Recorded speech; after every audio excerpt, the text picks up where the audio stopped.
Charlie and I have thought about options all our life. I mean, my guess is Charlie was thinking about that in grade school. And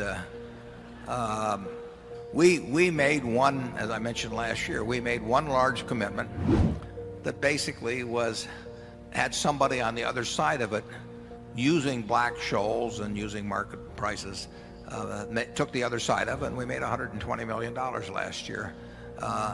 And we love the idea of other people using mechanistic formulas to price things, because they may be right 99 times out of 100, but we don't have to play those 99 times. We just play the one time when we have a differing view. You have to understand, you don't have to understand Black-Scholes at all, but you have to understand the utility and in a general sense the value of options, and you have to understand the cost of issuing options, which is a very unpopular subject in certain quarters. Black-Scholes is an attempt to measure the market value of options, and it cranks in certain variables, but the most important variable that cranks in that might be subject, well, it might be a case where if you had differing views you could make some money, but it's based upon the past volatility of the asset involved, and past volatilities are not the best judge of value. And I think what Charlie said is that last year is that for longer term options in particular, Black-Scholes can give some silly results. I mean, it misprices things, but it's a mechanical system, and any mechanical system in securities markets is going to misprice things from time to time, and anybody that's using a mechanistic formula is going to get in trouble in that situation. But options have value. I mean, we issued options in a sense last year when we sold the 400 million of bonds, and we know what we're giving up when we sell those bonds. I mean, we may have gotten a negative coupon of sorts, but that's because we gave up option value, and then it isn't truly a negative cost instrument at all, because options have value. I'm not talking about stock options. I'm just talking about an option to purchase anything. They get options for far less than really a market value would be. Any option has value. I mean, I bought a house in 1958 for $31,500, and let's assume the seller of that house had said to me, I'd like an option on it, good in perpetuity, at $200,000. Well, that wouldn't have seemed like it cost me much if I'd given it to him. But an option has value. Any option has value, and that's why some people who are, kind of slick in business matters sometimes get options for very little or for nothing. I mean, if you'd looked at a 5-year option on Berkshire stock at various times, Berkshire stocks had a fairly low beta, as they call it. The beta is a measure that people in academia always like to give Greek names to things that are fairly simple, and so that they have sort of a priesthood. It's like priest talking in Latin or something. I mean, it kind of cows the laity, but beta is a measure of past volatility. Berkshire's had a low volatility, but that didn't mean that the option value of it, to anybody that really understood the business, was lower than a stock with a higher beta. No, we will pay you real money if you will deliver to our offices at Kiewit Plaza somebody who wants to use the Black-Scholes model and is willing to price 100 options for 3 years, using the Black-Scholes model and letting us pick and choose among those, because as Charlie says, it's a know-nothing affair, and we are know-nothing guys in respect to an awful lot of things, but every now and then we find something where we think we know something. And Charlie, you want to comment on? Yeah, but Black-Scholes is what I would call a know-nothing value system.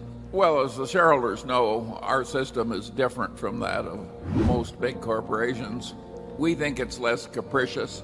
The stock option system will give extraordinarily liberal awards sort of by accident to some people, and it will deny other people any reward at all at some different time. in spite of great contributions made by the people who are getting nothing.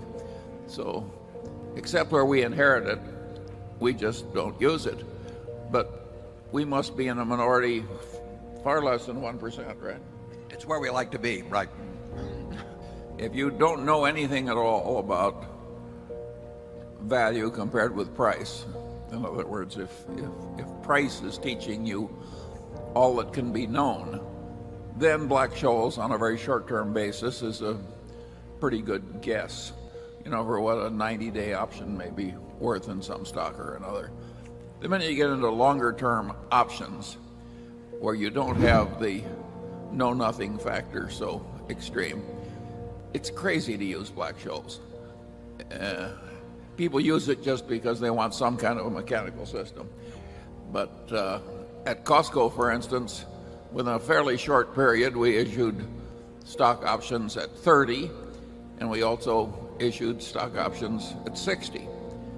And Black-Scholes valued the options we issued at 60 as a strike price, way higher than the options we issued at 30.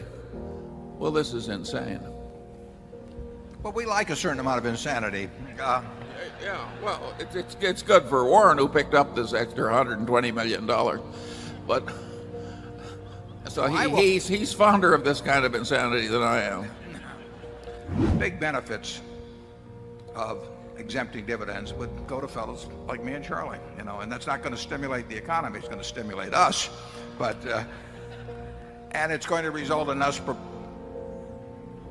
sending a very small percentage of our income to Washington compared to what the people working in our shoe factories send. And if Berkshire were to declare a $1 billion dividend, and my share of it was $330 million, and it were tax-free, as the Bush people originally suggested, and it would be tax-free. I mean, we have lots of taxable earnings at Berkshire.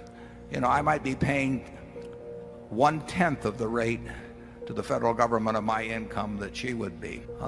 The tax on dividends, I've used this illustration before, but I'm paying about the same percentage of my income to the federal government as my secretary does now, because I only pay out the first, whatever it is, 70 or 80,000 of income. And so she is paying between what we pay at the company for and what she pays. We're paying 12 or 13% or whatever it is of that. I pay more in income tax rates than she does. I pay a higher marginal tax rate by some margin than she does, but she pays way more in Social Security taxes than I do. So we both end up paying fairly similar percentages of our income to the federal government every year. I mean, the fact that I would send 1/10 the portion of my income in a year to the federal government that my secretary would, it screams at injustice to me in terms of what the society gives back to me. So I am not for the Bush plan. But now I can make the argument about the fact that structure shouldn't govern tax rates, that subchapter S and chapter C and partnerships and all of these things, that the tax code should be neutral between them. And I've made those kind of arguments in the past.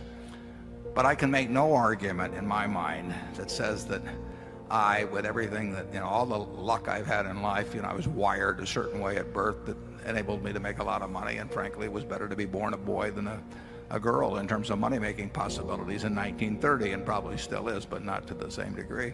Charlie?